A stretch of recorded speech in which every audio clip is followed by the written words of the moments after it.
Common entrance का कोई मतलब नहीं है। जब हम ऑल इंडिया लेवल पे एक कॉमन एंट्रेंस देके उसमें एडमिशन लेते हैं, उधर मान के चलिए आप वॉलीबॉल में है 150 बच्चे फॉर्म भरते हैं ऑल इंडिया से, उधर मान के चलो हरियाणा में 5 बच्चों का सिलेक्शन होता है, तो उसके बाद भी क्या उनको कॉमन एंट्रेंस की जरूरत है?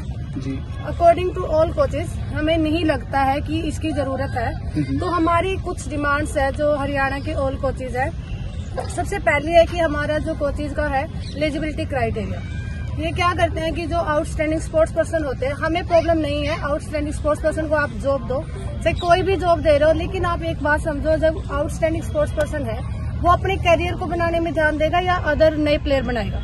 अभी चल रहा है फिलहाल जो आउटस्टैंडिंग स्पोर्ट्स पर्सन को लगाया गया है वो इस चीज को छोड़ रहे हैं। स्पोर्ट्स मिनिस्टर है संदीप सिंह, उन्होंने एक लड़की ने उनको बोला था कि मुझे अपने करियर पे फोकस करना है, जबकि उसको कोच की वैकेंसी पे उसको पोस्ट किया गया है, लेकिन ये चीज सही नहीं, वो छोड़ दिया उन्होंने। लेकिन इस चीज का कि उसको स्पोर्ट्स पर्सन को नुकसान नहीं हुआ, ये किसको नुकसान हो गया? हमारे कोचेज को। तो सबसे पहले ये हमारा ये अगर आप कोच की भर्ती करवा रहे हो तो उसके पास डिप्लोमा होना चाहिए, क्योंकि 1 साल के अंदर हमें ये चीज सिखाई जाती है कि आपको बच्चे को कैसे ट्रेन करना है।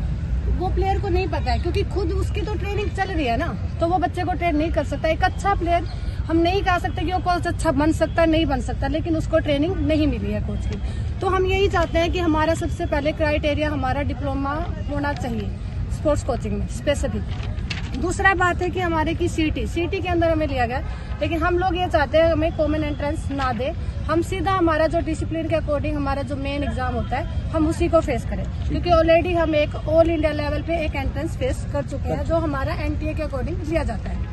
सेकंड हमारी क्या बात है कि जो हमारी पोस्ट आई है, पोस्ट बहुत ज्यादा हो गई है सीटी के बाद, क्योंकि कुछ को पता नहीं था, कुछ को पता था, उनका क्वालिफाइड नहीं हुआ, उनको पता ही नहीं, आइडिया भी नहीं था कि इसके अंडर आएंगी, तो अब पोस्ट ज्यादा हो गई है, बच्चे 2% भी नहीं है। अब हम मान के चलते हैं हमारे वॉलीबॉल में सिर्फ 2 या 3 बच्चों का सीटी होगा, वहाँ पे 16 से 20 के अराउंड वैकेंसी है, तो आप मान के चलो उसमें से 16 में से 15 वैकेंसी खाली गई, ठीक है, तो बाकी किसका सब कोचेज का नुकसान हो गया। तो हम यही चाहते हैं कि हम ये एंट्रेंस ना दें, लेकिन हमारा क्या है कि हम यही चाहते हैं कि लास्ट में हमारा यही कि हमारा कोचेज वैकेंसी को सीटी से बाहर करो, हमें कम से कम लड़ाई लड़ने का मौका तो दो। अपनी लड़ाई लड़ने से पहले ही हमें बाहर कर दिया, डिप्लोमा के बेस पे हमने वैकेंसी भी नहीं भरी, तो हम उस डिप्लोमा का क्या करेंगे?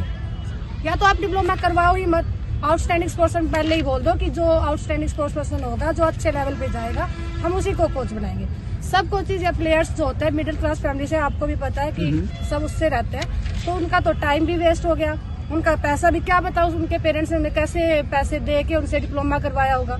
तो हम यही चाहते हैं कि आपने अगर कोचेज बनाना है, आपने इंस्टीट्यूट बना रखे हैं इंडिया में, तो आपका क्राइटेरिया वही रहना चाहिए। आप नई चीजें क्यों ऐड कर रहे हो उसमें? अगर ऐड कर रहे हो तो एक अच्छे लेवल पे ऐड करो ना, जिससे भी कोचेज भी खुश हो, उनका भी नुकसान ना हो। तो लास्ट में हम सरकार से यही चाहेंगे कि हमारे जो सिटी के अंदर से हमें बाहर करे, और जो प्रोसीजर होता है आप स्पेसिफिक गेम लो, डिसिप्लिन लो, उसके अकॉर्डिंग हमारा मेन एग्जाम लो और हमें भर्ती लो।